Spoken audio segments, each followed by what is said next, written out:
So there's a whole lot of things that can happen with that. Yeah. All right. Good morning, everyone. Thanks for coming. Again, I'm very blessed. We're pleased to have Corey Krebs, General Manager of a new facility that's going to open up in July, United Defense Tactical. That'll be in Glendale. From where the old Bottego Italian restaurant was, 59th and off the 101. They're going to be building over there. But please welcome Corey, and we'll learn all about what Appreciate you having me. Do you have any military, police backgrounds in the room? No? Police, military? Military. What branch, sir? Air Force. Air Force? Okay, so I actually asked for a real military. I'm sorry about that. You guys took me to work. I really appreciate the rounds. Thank you. What'd you do in the Air Force, sir? I was a pilot. Pilot, what'd you fly? The KC-135. Okay. I went to the KC-135. Then I went to the KC-135. So one job, my tiger.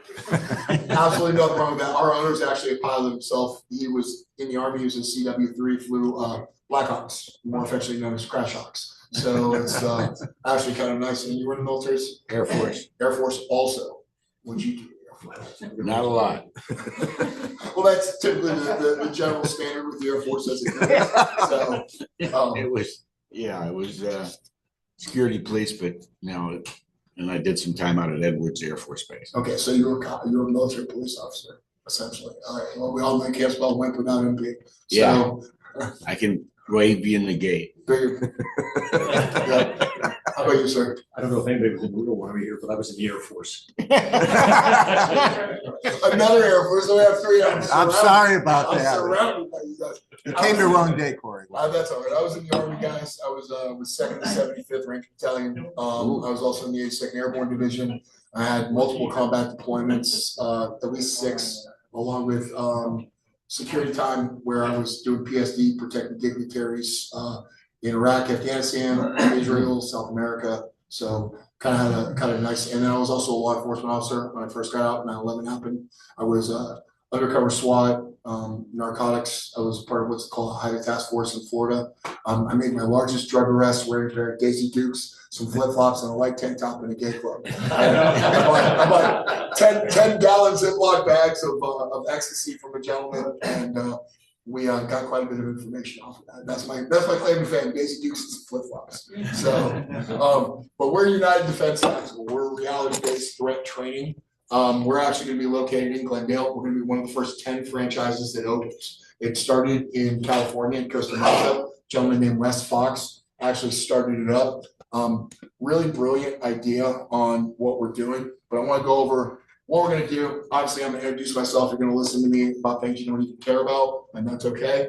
But then we're going to talk about the problem with traditional practice. What is scenario-based training? Why simulation training works, what it looks like at GATE, UDT, United Defense Tactical, why people enjoy it, invitation not to their but to our private club, and of course questions and answers. And feel free to ask me any questions along the way as it goes, because sometimes I know as we get talking, you forget things. So again, I've kind of talked about myself a little bit, but what I do want to mention is we do a lot more at United Defense Tactical other than just firearm training, right?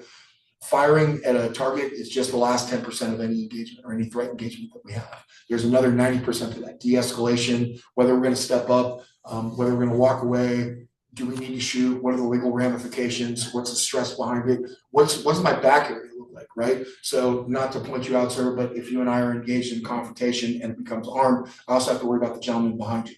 I have to worry about the person in the house, behind the house, on the other side of the refrigerator, depending on what we're dealing with. It's because once you let that right out of the hat, we all know you can't take it back, right? So that's how that happens. So I want to show you a video on what we do because it's a lot easier for you to see it versus than me explain it, right? And so give me a second, guys. Bear with me. Can you guys hear that? No. Sure. Okay, let's see if I can get that volume up. The last thing we want to do is draw a weapon. But if that's the only option, and we teach everything else, including self-defense, they're going to be much more. And I do apologize, guys. This is the only sound that I have here. Do we have a sound in the room? The last thing we want to do, if that's the only option, and we teach everything else, including. I'll narrate for you guys. So that's Wes Fox. That's our owner. And he's talking about what our mission statement is. This is some of the training that we do outside of firearms and including firearms. So if you think lasers, scenario based with screens and TVs, and then airsoft, right? So we'll actually have ranges where we set up kill houses and targets you can still hit, because you have to consider the typical engagement that we're gonna run into falls within 7 yards or 21 feet, right? You and I are not gonna run into any engagements outside of that. We're not in the military, right? We're not in AC-130s engaging from several miles away, which, by the way, I appreciate all the help, all the guys that flew those. But that's where the difference that comes in. We're not dealing with target shooting. We're not dealing with military tactics. We're actually dealing with day-to-day threat engagements. So these are some of the things, like I'll put on a suit, you'll have a big ugly guy like me running at you with a knife, and you have to draw your weapon and shoot me and handle that threat. Also, there's a time we're big, huge components or proponents of disengagement, right? At the end of the day, if we have a situation, if you come to me and you have a gun, sir, and I don't think I can drive, you ask for my car keys, there you go. Have a nice day. And I mean, in some people's mind, it's not worth it, it's just property, right? And that's where this comes in. So again, going back to it, when we fire a weapon, 10% of that is firing, shooting, hitting, or target. That's the last 10% of any threat engagement that we get into. Again, it's the other 90% that we have to think about, right? And it's just becoming habits and things like that. I know, and I appreciate you guys can't hear that, but this is generally what a day will look like. And we have multiple classes going on at any given time. You'll be doing a simulator range, you'll be doing an actual, we'll call it a UDT live fire range, which is those airsoft. You'll also be learning hand-to-hand combat or, unarmed engagements. And on top of that, there's also a fitness facility inside. We'll be offering TAC-MIT classes, so things like applying a tourniquet, stopping a sucking chest wound, stopping a bleed, applying the powder. I don't know if you guys are familiar with the powders. There's a powder that you can put on that will stop a femoral bleed before you actually bleed out. It'll seal it up in about 30 to 60 seconds. Then on top of that, there'll be anti-rape classes, anti-kidnapping classes, because Arizona is the kidnapping capital of the United States. And it's just something that, a lot of people aren't there. Now, the other side of this is for those of you that were in the military, sir, how much simulator time did you spend? No, sir, just flying your plane. Probably hours and hours, maybe more than you probably did actually flying?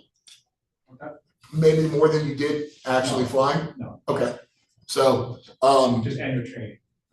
But pilots use simulators, military uses simulators, police use simulators. These are all very, very, very important for what we do. And we believe that if we take a look at everything as a whole, right?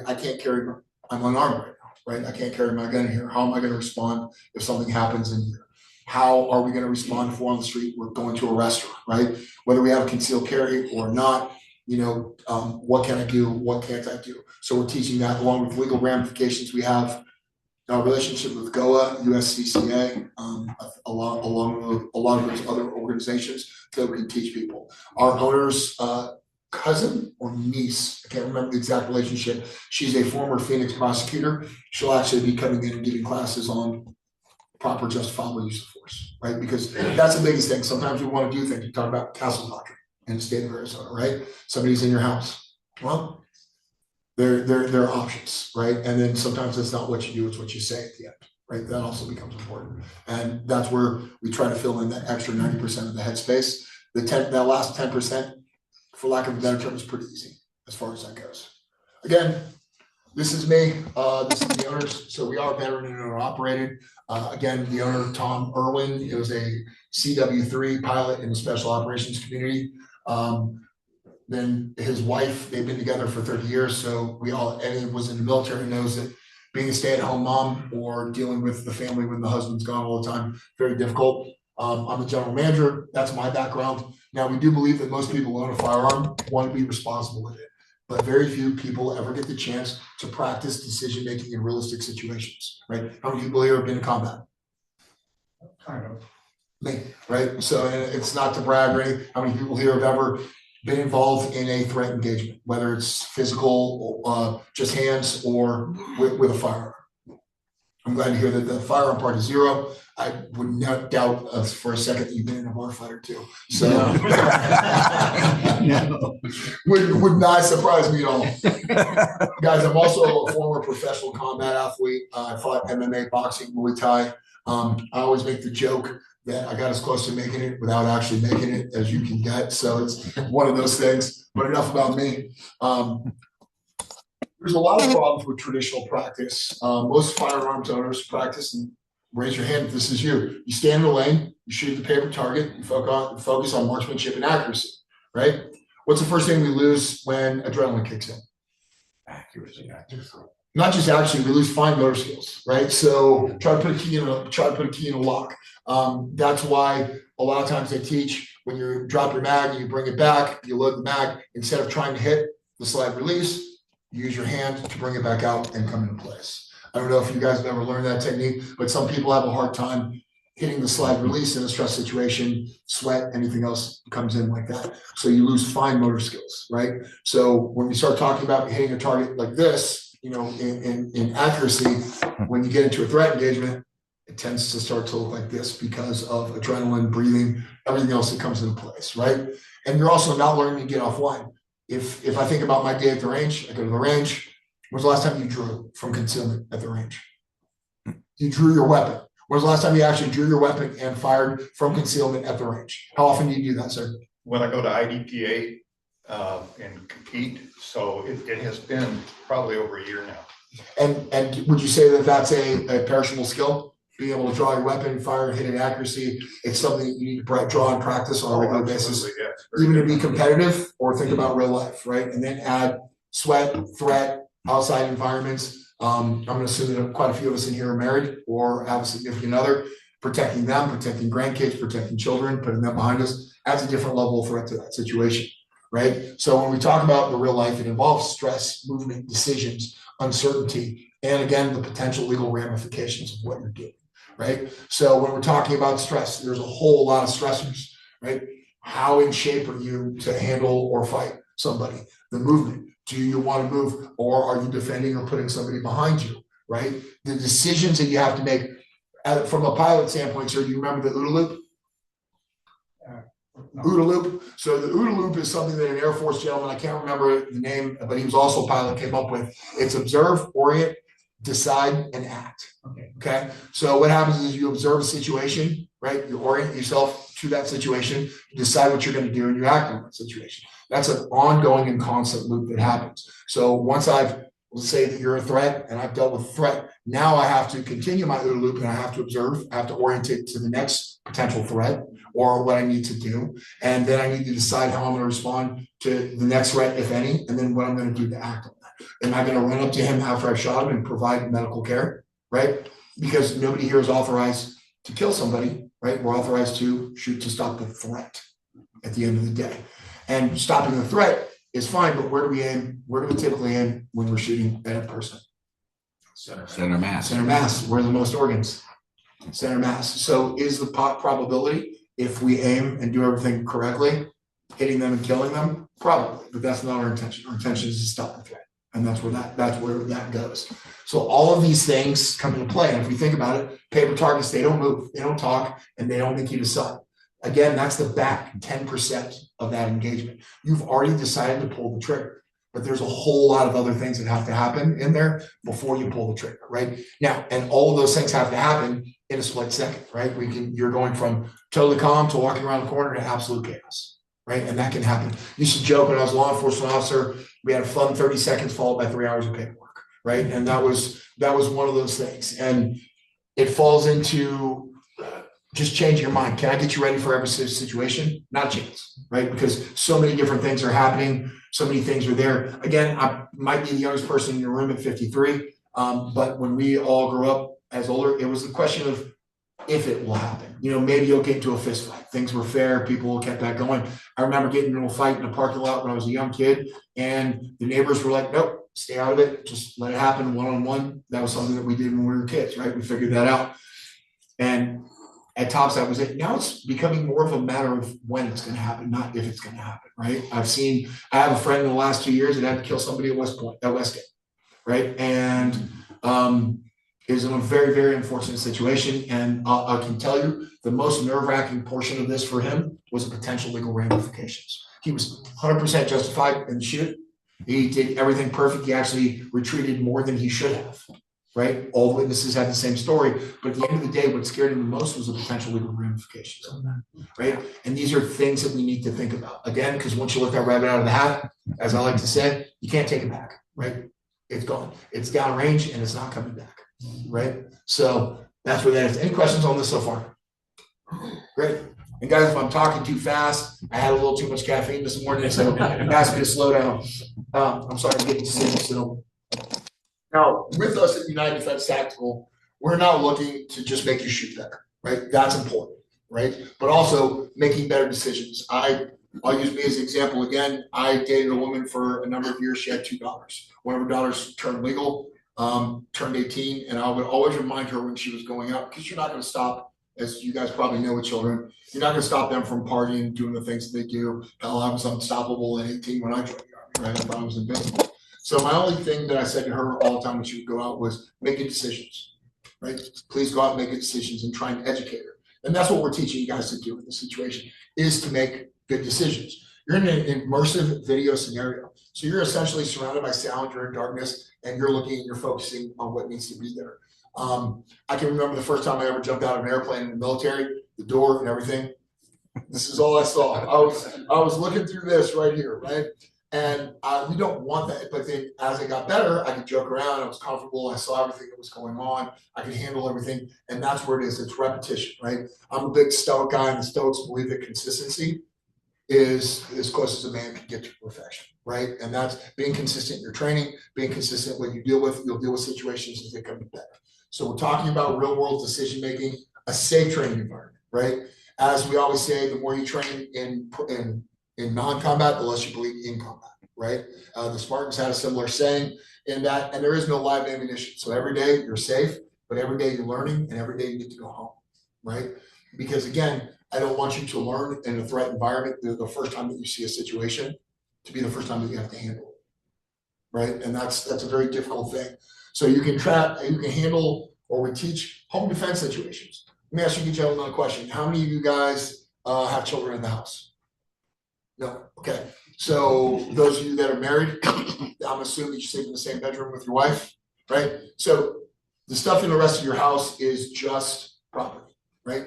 So the question is somebody else in the home other that you care about? We definitely don't care about the bad person in our house. We just want them to live, right? So is someone else in that home? Do you go on the hunt, as I like to call it? Do you go out and clear your house? Or do you stay in the room and stronghold from your room, right? Because what happens if you go down, I don't want you to be around to find out what they're going to do to your wife while you're gone. You know what I mean? That's not me being a bringer of doom and gloom. It's just the reality of the world that we live in, right? So we help talk about those situations, right? We talk about the difference between cover and concealment. For example, if I'm hiding behind this door, right? Do you still think a bullet can come through and get it? It's not really gonna stop anything. The same with our drywall walls. Like I can peek around the corner, but it's really not gonna stop much, right? Especially with what people are carrying nowadays in comparison to what goes on. Public encounters. This is another situation. We have all dealt with the punks and we call them the Karens and Chads, whatever we want to discuss with them. But people are going to be aggressive in a mall. People are going to be aggressive in a restaurant. People are bullies, right? Nobody here likes bullies. I hate bullies, right? But they're going to do things. So how do you de-escalate that situation? When is the proper time to ramp up, right? What if you're dealing with, and then you also have to decide, am I dealing with this gentleman, or am I dealing with this gentleman and his 5 friends that I don't see yet, right? That becomes an issue. Also, what if I hit somebody and put him on the ground and he hits his head on the corner of the bar and smashes it and does more damage to himself, right? When I could have just walked away, right? Again, a situation, I like my bourbon. So I was in a bourbon bar, gentleman was kind of drunk, told me that he wanted to fight. And I said, hey, you want to fight UFC rules? He's like, yeah. I said, you win. Have a nice day, right? And that was the extent of the situation. He got all mad. He walked away. But the really, when we talk about this, I want to talk about situational awareness and hyper awareness and ego, right? So when we talk about situational awareness, that's important. I want to look around. I want to look at people's waists. I want to know what's going on. I want to build good daily habits. For me, one of my good daily habits is I don't take tight corners. I walk wide around the corner, right? Because somebody can be hiding there. So I kind of pie that corner so that My big ass isn't bumping into people, right? I'm not the smallest gentleman in the world, so I don't want to knock people over, but I also don't want to be surprised when I come around the corner, right? These are just normal daily habits. Look at you people figuring things out versus hyper awareness, which we've all seen. That person always has to have their fingers through the keys. They're really stressed and the entire time. And what I can tell you, that's not a good place to be. In Iraq and Afghanistan, we were hyper aware, and that really wears you down mentally, physically. I mean, if we just stay flex like this for a little while, that's gonna make your arms tired, right? It's the same thing with your brain.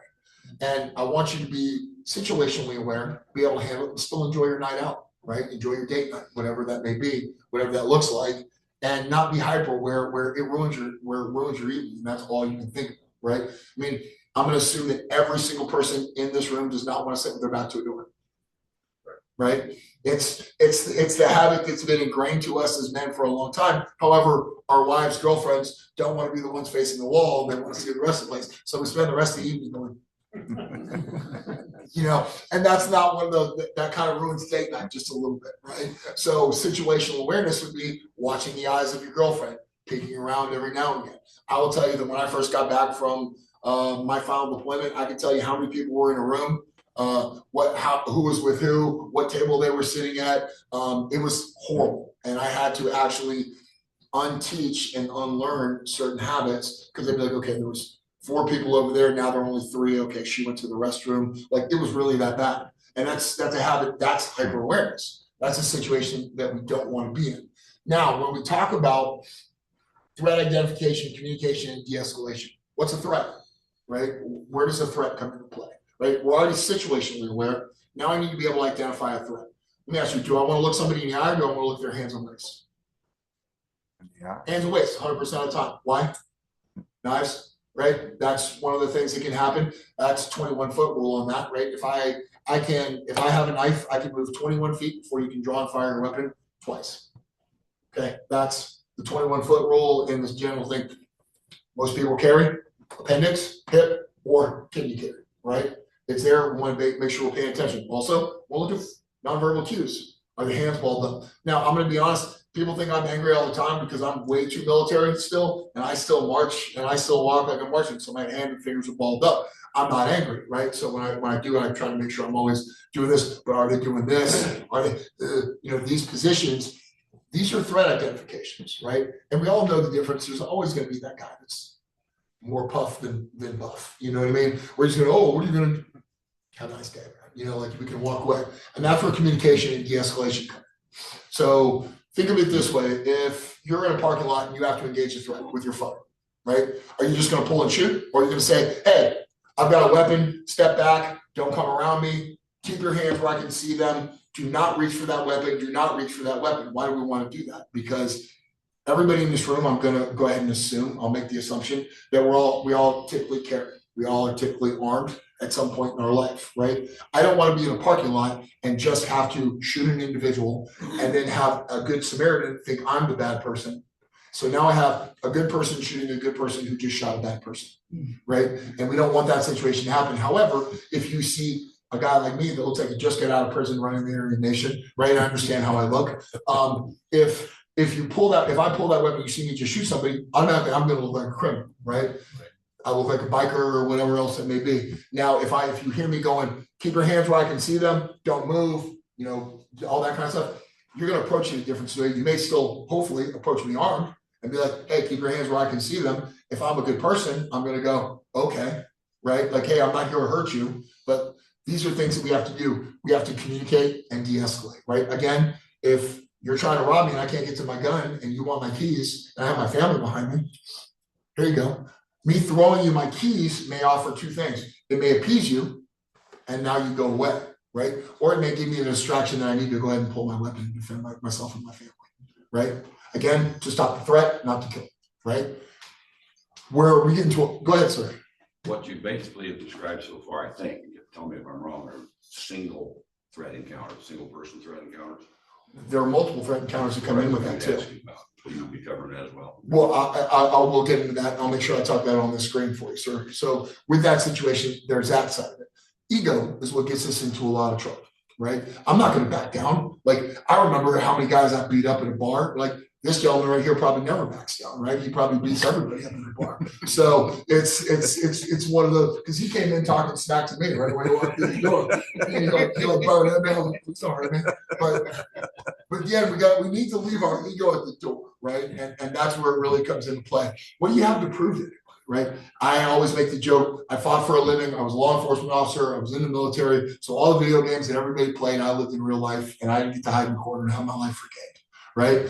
And so I have nothing to prove to anyone. At the end of the day, I just want to go home and spend time with my significant other, if I have one, and my family, and enjoy life and find some peace. Right. And all of this stuff that comes into play isn't there. Now, to get into your question, sir, about multiple attackers, that's still always a concern of mine, whether I'm dealing with one person or 5 people. Right. So I was bouncing in a bar in Ohio many, many years ago, and there was a group of people, probably 5 or 10, got them to leave. Well, what some of the other bouncers on my team didn't know is there were actually about 30 or 40 guys in this whole group, right? So one of the guys lost his job after this, got a little aggressive with somebody out the door, and next thing you know, we had a calm situation, walking 10 people out with no problems. They understood, everything was cool. To an old school Roadhouse, if you guys remember Roadhouse with Patrick Swayze, to an old school Roadhouse brawl inside the club, right? And that was because somebody had ego and because they weren't aware of their situation. So going back to multiple attackers in that case, anytime I'm dealing with one, if I'm just dealing with you, I'm still paying attention to my left, my right, hopefully my 6, because nobody fights fair, right? Maybe there was a day where I could say, okay, let's you and I step outside. It's fair. I knocked you down. I helped you up. Let's go have a beer, and it's over, right? Those days are gone, right? They're really not there anymore, unfortunately for the world, right? Not enough people get punched in the face anymore. Unfortunately, I think they would learn something. I'm sorry, but that's just kind of where it goes. But at the end, you're always concerned about multiple people, right? I'm never just going to pay attention to you. Also, how many people here shoot with both eyes open? 1, 2. So if you're closing an eye, you shoot with your eye, one eye open, or both eyes when you shoot? Me? Yeah. I don't recall. It's been a while since I've shot. So probably both. Probably have both eyes open. And that's a smart way to do it, because if you think about it, like, so I have both of my eyes open, I can see, right? I can see my arm right about here. Now, and I can see it, so it starts here. Now, if I close this eye, I can't see my hand, can't see my hand, can't see my hand. Now I can see my hand right there, right? So how we shoot and pay attention, that's part of your situational awareness, keep your eyes open, and some of the training. Like in the old school Weaver days, right before, I don't know if you guys are familiar, with a Marine Corps colonel named Lieutenant Colonel Jeff Cooper. He's father of modern pistol shooting. And he's the guy that changed us from this stance, which becomes much harder to, the idea was it makes you a smaller target, but much harder to learn, to this stance, right? Also, the improvement in body armor has changed it to this, because I don't want to lean too far forward because it comes down. So I want to be able to take it, any potential engagement in the plate, right? But I want to make sure that I'm always paying attention to anything, because again, to your point, sir, there are always going to be multiple targets. There may be 3 people in front of me. There may be one over here, one over here, one over here. And these are things you have to pay attention to. For example, if somebody's going to engage you, there's always a leader, right? So they may walk up, and then you'll see one person walk over this way and one person walk over this way, right? And that's where staying stationary may not be the best idea, right? It may be moving, turning, and at some point being more aggressive or being less aggressive and de-escalating. You have to base it on that situation. But I'm always paying attention to multiple people, because if you're a threat to me, sir, and I take you out, how do I know that you don't have a brother or a friend that's going to come after me? So we go to the range, put a couple of rounds on the target, we set it down, we bring the target in, we enjoy what we're looking at, right? We enjoy, oh, that's a really good group, I did a really good job, right? But all you're doing is teaching yourself to engage the target, put the weapon down, forget about anything on the threats to the left or right or behind you, and then you look at how cool your grouping is, and you set it back out and put a few more rounds down range, right? And that's a great way to spend money. I'll shoot bullets all day long, right? But at the end of the day, now, I'm no longer competing. I'm no longer competing for my life in a combat situation. I am just wanting to make it through the day, and I'm pretty much going to only engage people within that 21 feet. If I can leave and walk away, I will 100% of the time, right? But again, I'm also still going to be aware of how I back up and how I deal with anything, whether that's one opponent or multiple opponents. I'm always gonna consider there's a minimum of 3 people that I'm dealing with, always, 100% of the time. So, because people have friends, people have things going on. Does that answer your question a little better, sir? Sure does. Thank you. Okay.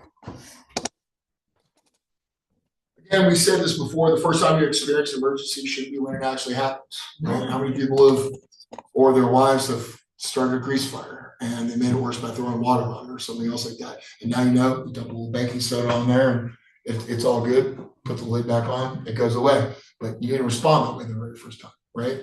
So when we look at this, simulation training works for a bunch of specific reasons. Glendale Police Department actually has a 360-degree, totally immersed room that they put their officers in.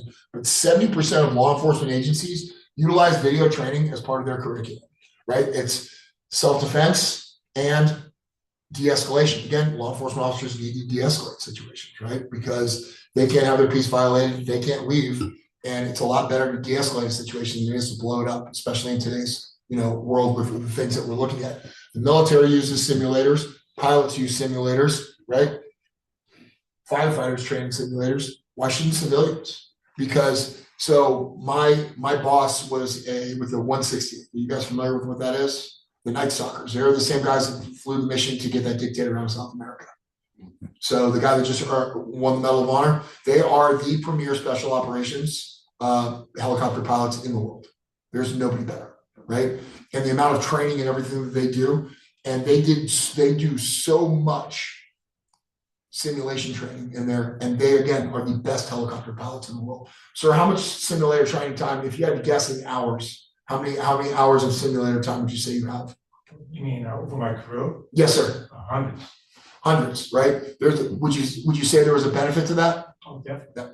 I'm going to again age myself, but my grandfather was a big wig for Braniff Airlines, if we remember Braniff, way back in the day. And I remember getting in his simulators, like getting into a 747 simulator, 727 simulator, and it looked just like the plane. This technology has gotten better over the years, but it's always been important, right? Because again, stress situations, right? If I ask you guys to run a lap around the building and do 100 push-ups and then fire a target, how do you think you're going to hit? How do you think your accuracy is going to respond? Right? So it's going to be different. Now, if you do that every day, you're going to build a tolerance and you're going to get there. And even if I change the order of the exercise or the type of exercise, you're still going to be used to dealing with a more elevated heart rate and the other stressors that come into play, right? And again, in a safe environment. Stress exposure is super, super important. I can tell you the first gunfight to the last gunfight I ever got into, there's a huge difference, right? I got to a place, like it's a big joke with me and a friend of mine. We were in a situation overseas in a bad place in the middle of something, and I asked him for some jerky. His family, his dad made some really great deer jerky and sent it to him. And I took a second to say, hey, can I get some of that jerky? So, you get very calm in these situations after a while. And that's because of stress exposure, repetition, right? And learning through experience. Now, you can learn through experience in a safe environment. Let me ask you, would you rather learn to fight with me punching you in the face or not punching you in the face? Right? So this gentleman will probably get punched in the face. So enjoy it. You probably pay a little extra for that. But but overall, it's safe mistakes and learning through proper experience. In this case, it's a safe experience. The more the more you bleed in training, the less you'll actually bleed in combat. And that's what right? I just believe in this, and I can tell you, I failed my first scenario with all of my training, law enforcement, military, combat veteran. I failed my first scenario. Gentleman turned around, and he was an apartment door, supposed to be my apartment, family on the other side. He turned around, he had a gun. I drew my weapon, everything good. Okay, I put 3 rounds into him, 4 rounds into him. I did what's called a Mozambique to the chest, one to the head. My 4th round actually missed his head because I was going to double tap chest and head as he was falling. Went through the door with my family on the other side. Then I walked up to the gentleman while he was on the ground and put 3 more into him because that's what I'm used to, right? Now, is that good practice? No. Will that end me up in prison? Yes. But also I have to consider that rabbit that I let out of the hat, right? That one that missed is now punching through the door where my unaware family, my wife and kids are on the other side, right? So there's a huge change in that, and I learned something through the experience, right? And I'll be honest with you, There are a lot of scenarios in this where you struggle to shoot. Am I going to shoot? Am I not going to shoot? Like, is it a hostage situation? You're in a bank, for example, in a bank, do you let them rob the bank? Like, I've always hated bank alarms, right? Because more than likely you're going to be the one to rob the bank in the room. I'm just picking but if you rob a bank and hit the right now, and the police get there before the person's out, now you've created a hostage situation. If you give them money, they're in, they're out. In the movies, 90 seconds, they're in, they're out, and now now people can just be good witnesses. So I've always hated those bank hold up alarms, right? There's something that should wait because they're going to be in, they're going to be out, and things should be pretty good in that aspect. And these are decisions that we need to make, and these are decisions that are going to help you through our simulator training. Make sense? But on top of that, guys, you still have to have good gun control. First rule of gun control is hitting what you aim at. Right. And that's what's super important. So we're still focused on marksmanship and accuracy, but we're doing it in a stress-induced environment, which changes that quite a bit. Right? Questions so far? Training. You guys saw the video. I'm sorry that you couldn't hear it, didn't realize that we were going to need this, but we have multiple simulator training rooms. We have multiple different ways that we can set up, like I said, a UDT live range. Think airsoft. Okay, you'll actually be moving through hallways, peeking around corners, moving through doors, whether it's a corner fed or a center. Everybody here knows the difference between a corner fed and a center fed room. So a corner fed room would be a door on the corner, and a center fed room would be a door in the middle, right? So technically that would be a center fed. This door, that door would be a center fed room. Right. So there's different ways that you need to go in and clear those, that you need to deal with that. There's different ways to peek around the corner. Right. So do I want to be right up against the wall when I peek around the corner and have to expose myself? Or do I want to take an arm's distance back from that when I peek? So I make a smaller target. Again, talking about a house that I was in, my ex-girlfriend owned a house, and from her master bedroom, I could just peek. Nobody could see me coming in, and I had a clear shot from every access point that they could get to in the house, right? And that's where, once we brought her daughters into the room, that's where I would remain to defend the remainder of the household, right? And it was just a smart move on my part. Nobody could get past their stronghold. I know what I'm doing. I can clear a room, I can clear a house, and I'm comfortable doing it by myself. Do I want to do that? Not if I don't have to, right? Because there's a lot of factors that can happen. Also, if you think about it, you have your wife, your kids, your grandkids, whatever at the house. What happens if you go down? Again, who's left to defend them, right? Do you want your wife to have to be in that level of defense? Do you want your grandkids or kids to see that situation? These are, again, all things that we have to take care of, that we have to consider. In there, our simulator training rooms, our scenario variety, we have everything that comes in, and everything is instructor guided. Our classes are 1 to 5, one instructor to every 5 people, right? That's huge. That's almost private instruction. That's almost private level instruction as far as that goes. And there's a progressive skill development in that. So we start with a white team where you're learning grip, sight, stance. You're pulling your weapon, a good, we'll call it a 4-count draw, how to defeat concealment, how to carry, where to carry, the best way for you to carry, making some adjustments. You're learning pistol, you're learning rifle, you're learning reloads, you're learning tactical movement. Like, we don't want to walk like this where we get all stuck. There's a certain way we want to move. There's a certain way we want to peek. There's a lot of things that come in, and each curriculum fits on the next level of curriculum. Now, you're not going to just, I drew your weapon one time. Great job. Here you go. Check. No, this is showing constant, consistent proficiency in the movements that we're looking. So you're probably looking at, I'll say the average person with no gun experience, 60 to 90 days on white team before they move to the next level. Maybe somebody that has a little more experience. Unfortunately, we have a former military police officer in here, so I'm not going to give you any grades. Boy, I'm very sensitive. I couldn't tell. But somebody that has a little more experience can progress faster, right? When they come in. But everybody starts at white team, so we can make sure that we're there. How do we build a house? Foundation up, correct? If I build a shitty foundation, how's my house going to look at the end of the day, right? I can build the best looking house, but if my foundation sucks, my house is going to suck, right? And that's where we start on that. We have safe training pistols. So if you take a look at the pistol that he has there, that is the Glock 19. It's an earlier gen model. but it's the laser, right? That's what's gonna interact with the simulator on top. You can either do it where there's a laser pointer, so that you can see where around you're hitting, or you can turn that off, depending on what we need to do, for the training that day. Now, we have the other ones that actually, the slide moves back, they're CO2 powered or gas powered weapons, we'll call them military markers. They shoot a little ball, think airsoft magazine, still magazine fed. And that way you have to go through reload drills. There are different things. I can program into this where you need to reload, where you only have so many bullets, where you have multiple attackers, things like that come into play. So we can put all that in there. Yes, sir. Do any of those have the simulated recoil? The red ones do not have a simulated recoil, but our CO2 gas powered ones do have simulated recoil. So that's where that comes in. We're looking at a couple of different newer ones where the actual laser ones, there is some blowback on that, or where the slide actually works. But with these, this is more for dealing with when we deal with those, it's more for the scenario, dealing with the scenarios and everything else. We still do have a live ammo portion to our training. So we have ranges that we will be going to at least 3 to 4 times quarterly. Once you're at green team or above, we'll actually take you to a live fire range. So that can happen. And again, we have relationships with a range, an indoor range, where we can do that, right? And get that stuff taken care of. Armed self-defense, right? How many people are carrying right now? Right? Let's not admit it, because I saw a sign that said no guns when we come inside. But I'm gonna assume that everybody's not carrying right now. So what's gonna happen if somebody decides to bug run? If this gentleman decides he's had enough and he attacks you, sir, because that's probably very likely, right? We're coming from this gentleman. But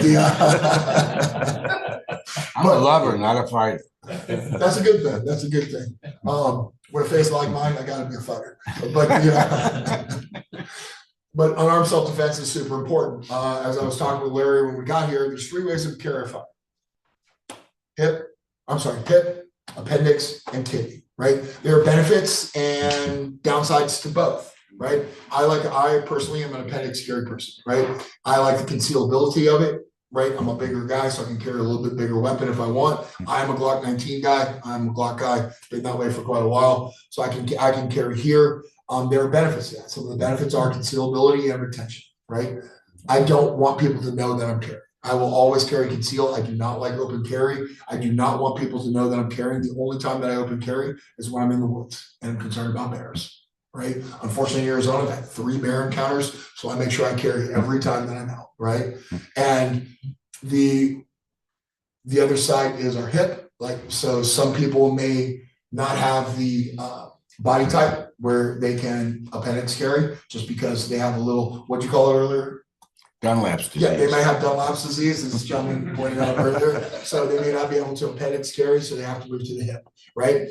There are retention benefits and negatives to that. There are pulling or drawing your weapon benefits and negatives to that also, right? Where I can pull from here, I can keep you back, I can be in a close environment with somebody on the wall. Whereas if I'm hugged up, you're not a small guy, so if you and I are hugged up, I'm gonna have a problem getting my weapon right here. So I need to learn how to break contact and do that. Also in the unarmed self-defense, again, going back to rape prevention, kidnap prevention, right? These are all super important in our state, in any state, but kidnap prevention, especially in our state. When we talk about unarmed self-defense, there are a lot of different things that can happen. Again, everybody in this room is unarmed right now. How are we going to defend ourselves, right? Can I pick something up to hit somebody with them, right? Probably, right? But again, if you mention it, a 5'2", 120-pound woman can go to lethal force or upgrade in her use of force matrix a lot faster than 6'7", 280 pounds, right? That's the difference in where we have to go. So using unarmed self-defense is super important, right? If I can put somebody on the ground and get away without having to draw my gun or knife, I'm in a much better situation. Like somebody comes at me and I can put them on the ground and go, have a nice day, and walk off, and potentially deal with his friends if they come in, because I do not want to fall to the ground with one person, because they always have friends. And you always have those wonderful people, that we'll call them, that just want to get a good kick in because you're on the ground and they don't even know what's going on, right? And these are things that we want to deal with. So unarmed self-defense is super important for where we are. Not saying that you have to do it. If you train with us, but I think it's a big component to closing that wheel, right? Of total self-defense, right? You should know something, right? You should know how to throw a punch. You should know how to throw an elbow. You should know how to throw a knee. You should know how to clinch somebody. You should know how to break away from that, right? So that you can do what you need to. Again, we're safe, right? That's super important. You can come in and you can make all kinds of mistakes, and you don't have to worry about the legal ramifications. You don't have to worry about getting hurt. You don't have to worry about anything other than learning, right? And that's education. That's super important. I like to consider ourselves at UDT an education facility more so than a shooting facility, right? Because again, we're teaching you that 10%, which is the final part of the threat engagement, but also the other 90% that you need, right? So it's a full education facility, and I think that's super important on where we are. We're structured. We have a curriculum, and we go down the list. We have seasoned and skilled instructors. One of our instructors moving forward will be somebody from MARSOC. That's Marine Special Operations Command. That's Marine Special Forces. Raiders, if for those of you that are a little older, going back to the World War II timeframe when they brought the Raiders back, also known as Force Recon, way back in the day. Again, military myself, my boss military, and the only people that will be instructing for us will be law enforcement officers and or military, or on occasion as a temporary thing, very high level pistol or rifle or 3-gun shooting competition people like IDPA, IPSC, your 2 or 3 guns. We don't really have a whole lot of room or need for skeet shooting in dealing with threat engagements. Right? There's some benefits to that, but we're not going to be teaching that. Everything that we're going to be teaching is all around defending yourself, your property, and your family, or yourself, your family, and your property, right? Depending on where the state laws come into play. And again, it's approachable for all skill levels. I don't care if you've been shooting for 30 years, right? Or I've been shooting since I'm 53, I've been shooting since I was 8 years old. First gun I ever shot was my dad's 10-gauge shotgun. That was not pleasant. So you're shaking your head. Did all dads do that? Did all dads do that to their kid? Here's the biggest gun I got, so go ahead and shoot that one and see what happens, right?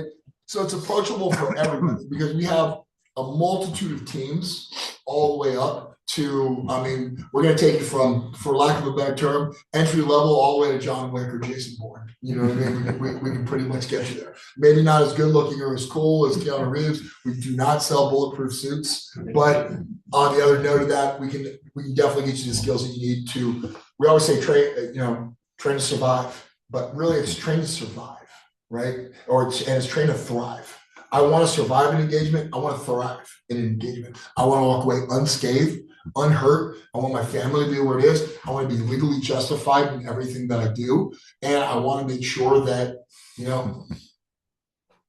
I'm good, but I want to make sure I walk away from every engagement. Again, I still believe it's better to be tried by 12 and carried by 6. 10 minutes. So, okay. And people enjoy it. I tried to find a picture of a bunch of people smiling in a range, so I hope that helps. Everybody's having a good time. Again, safe learning environment. It's engaging, it's interactive, it's social, right? It's confidence building.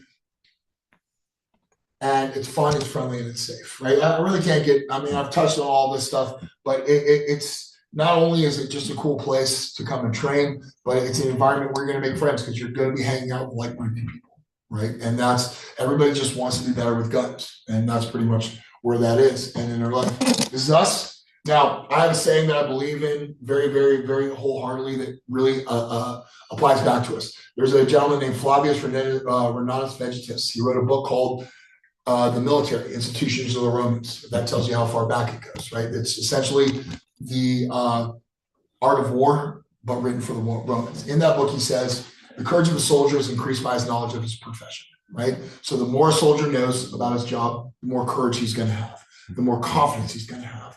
If we look at when people decide who they're going to victimize, they automatically pass through anybody that's confident, anybody that walks with their chest up, that is aware, right, of situational aware of what's going on, is paying attention. They're probably going to skip you, right, because you're not an easy target, right?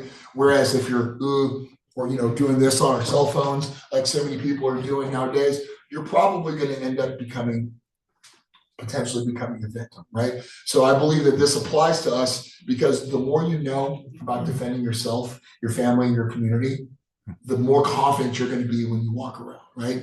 And guns are not the problem, right? It's the criminals that possess the guns. It's the people without morals, without ethics, right? And what that takes to defend those guys or to stop us from that is people with morals, with ethics, but also with guns, right? And an armed society is a polite society at the end of the day, right? And I believe that wholeheartedly.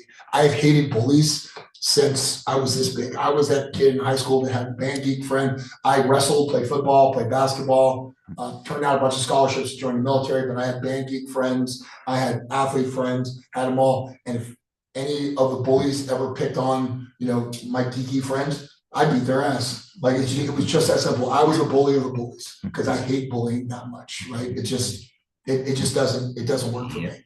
But this is where we're going to be located. And that address is actually on my business card. I think all of you guys got it. The phone number that you have on the business card, I'm not going to say it on this because you're putting it on YouTube, but that's my direct line. That's my cell phone number. You'll see a Florida area code number on there. If you have any questions, any concerns, please feel free to reach out to me on that. Like I'm always here to answer questions. If you have another question on multiple attackers, sir, I'd love to have you come down and show you around and see how we can actually deal with that. Our website, UnitedDefenseTactical.com/Glendale. You can also go to United Defense Tactical, go to locations, type in Glendale, you'll find us there. Again, we'll be probably one of the first 10 that will open within the franchise, and we should be opening right around July. And our plan with my franchise group, Phalanx Tactical Incorporated, we will be looking to open probably 10 in the next 5 years. So that's our overall goal, right? That's us. I think this really sums it up. I'm sorry the picture's a little blurry, guys. I pulled it off the website, but we can't stay silent. Preparedness is the first step to change, right? The more we prep, the more we train, the readier we are, the more things are going to change, right? Because again, it takes good people with guns to stop bad people with guns, right?